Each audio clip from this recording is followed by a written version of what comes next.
Everybody, Rainy Pie here, and welcome to another episode of First Impressions. Today we are going to do part 2 of God Eater 2 Rage Burst. Now, why was there no Gundam Breaker Let's Play this week? Last week. Well, for one, I had a little relapse from my little sickness, and, and what happened was I just completely I nearly died, basically, in terms of my body. I just couldn't move at all and all that stuff. So one thing I forgot to say on the last video was that they actually brought back the messaging system, the messenger. Basically, it's your friends emailing you and telling you various things, and this was carried back from God Eater 1 or a God Eater Burst. And this was taken out for God Eater 2, and it made a recent comeback. Now, from the last first impressions, I managed to get to rank 9, rank 9, whereas on the last video I was on rank 6, and I didn't acquire the ability to use Rage Burst until rank 8, so which is quite a while, and I've actually clocked another 10 hours on the game since the last first impressions. Now, for the brevity's sake, for just showcasing the Rage Burst system, I am going to go into the training mode for Rage Burst itself, which is the best way on showing you guys this particular system. So for those who have not seen what they changed to some of the combat and all that stuff, please look at my first impression video for this game, because that is definitely more important than this one, as this is only going to cover the Rage Burst system. Now, remember when I said there's going to be a bar right here? Well, it is now here, as well as a number, as well as a percentage system right here. Now, this percentage does not automatically increase. It increases in normal combat when you, as a player, deal enough damage like this on the enemy, and it slowly moves up, and it has 400% charge, so it can go higher than 100%. Now, when you have, so in the case of 400%, you can use this skill 4 times. Now, it takes quite a long time to charge one, as well as, from my experience, it takes around nearly half of the fight to even charge it. And when that little thing pops up, you do it, and then you select origami that you want to basically attack or deal enough damage to in order to achieve the Rage Burst. And these are the requirements that you have to do in order to go into Rage Burst mode. And once that is ready, you start a mission, basically do it, and once you finish achieving all of this, the 2 requirements in 30 seconds, you go into Rage Burst mode, which I'm going to show you once I deal enough damage. Which shouldn't be too hard, as I'm using a big sword now. Okay. Boom. Feed, yes, and now we are going to Rage Burst. Really, really flashy. Really, really cool. Like this thing right here in the back. Now, what does this do specifically? Well, it is a all-out buff, as well as an invincibility frame. Basically, you cannot be killed, and you deal massive amount of damage once you go into this mode. As you can see, my normal attack does around 6 to 800 damage normally. It's now doing around 1,000 plus. So it massively increases the amount of damage you have, as well as basically making you invulnerable to all attacks. Now, this is a great thing, as you have the blue bar to really, really worry about now. In this game, the blue bar and I'm going to explain the blue bar a little bit, because, if you did not watch the last game, last first impressions, or part 1 of the first impressions for God Eater 2 Rage Burst, the blue bar is basically the amount of times you can die before the mission ends. And if you let that thing go to 0, it ends. Now you only now it has a 50%, 50 you have 50 point charge, so you can die at least 10 times, and that's pretty much the amount of time you can die, and it's it's more than enough. Consider you now have the rage burst as a cushion in case you are running low on HP and you know that the enemy might die very soon. That is a great way to go into, and yeah, it's definitely a really good addition. Now, with that being covered, I'm out of stuff to say. There's really nothing else I can say. So what do I feel about this particular game? What do I feel about God Eater 2 Rage Burst compared to God Eater 2? Now, this is a straight up upgrade. And what they did is really admirable. They pretty much balanced the game out to a certain degree that it makes the game so much more intense to play. When I was playing the original God Eater 2, and the older games, you really didn't have that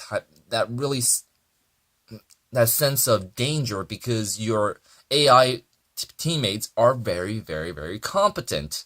And being very competent, meaning that you generally, when you die, they pick you up. And that's a good thing. But the thing is, they will pick you up every single time, unless they get taken out. And that's a bad thing because you lose that sense of urgency. You lose that sense of being scared of these Aramis and you can go in straight on just killing them because every time you die, there's no repercussions. And they added this repercussions by having that blue bar right on the side of there, so that when you die, or when you go into the down mode, basically it decreases until basically it ends your game. It ends your mission. So that is definitely a really good thing to add to the game, because the game was actually really easy because of how powerful the AIs are, how smart the AIs are. And these additional systems that they put in, like customizing your own teammates, it's perfect. It makes you feel like you're in control. Whereas in the other games, in the older games, you don't have the control over your partners. You don't have the control over your weapons. Your weapons are basically set to these weapons right here, and so they only have one skill. Now, when you upgrade it, it might acquire another skill and change, but completely taken out the original skill. So you never know what happens. In this case, you don't have that problem anymore. If you want a specific skill, all you have to do is grind enough to acquire these things right here. As you can see, because of trying to unlocking Rage Burst, I've actually got quite a bit. For the short sword, I only have one for the long sword, big sword, and the spear. I have a lot for the spear because I've been running the spear and the Valiant Scythe a lot, as well as the short sword. So, all you have to do is equip the weapon that you want to upgrade and go into missions with it. This is a great thing. Now, this is also a good game for people who just want to go into a mission, finish, and just be done with it. Take a break, and or you're in a metro line or subway line, and you have a little time to spare. Do a mission. So this is definitely the type of game for these type of people. And if you like Monster Hunter style fighting, if you like a little bit more intense, slightly easier in terms of boss, because for one, this is less frustrating than what you would get with Monster Hunter, because Monster Hunter is really intense in some of the things they do with the Monster Hunter series.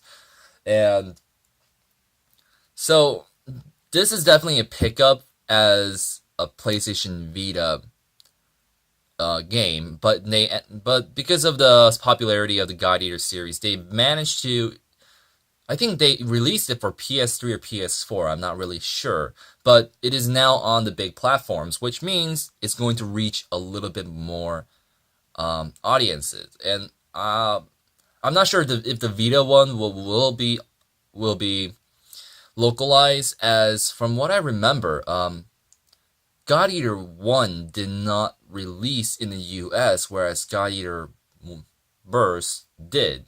So you might actually be getting this game in the US, but you never know.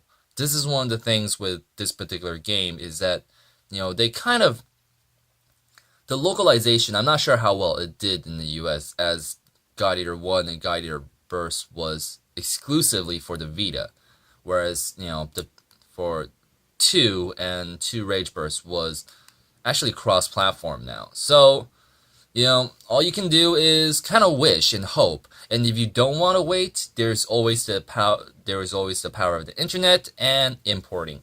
Now, which gets us to the price. Now, the difference in price in Asia is that within the first week or the second week, the price can go down, because there are literally people who just buy this game, play, finish within a week, and pretty much sell the game. And game shops tend to have an overstock of second-handed of these type of games on stock. So a lot of times the price will decrease by 250 yuan, which is equivalent to around $5 to $9. So, which is a pretty big dent in the pricing already, because they're second-handed and all that stuff. Now, so in terms of price, this game costs a little bit more than the other games. This game, from what I can remember, was around 60 to 70 US dollar equivalent in terms of Japanese and Taiwanese currency. So if you're planning on importing this game, it's probably going to cost you 100 US dollars around. So this is really a decision that's up to you. So to me, I like this game. I know there are flaws, but in terms of all the good, the flaws really just seems like nitpicking, if I'm going to go into that, and like, I do nitpick sometimes on some of the problems of games, but only if it's really, really jarring and there's really nothing to redeem it all that much. So, but all the additions, all the good stuff in this game really just makes this game so much better. So, I guess that's all. I've spent the past 3 minutes talking about how I feel. So, the choice is up to you. Should you get this game? Totally up to you. For me, I will get this game no matter what. So, thank you all for watching. I'll see you all a little later. I know the combat and the showcase of the game was kind of not enough, but this is what I really wanted to do. I just wanted to talk about the game and show you what Rage Burst is. So, with that being said, thank you guys for watching. I'll see you all a little later. Goodbye.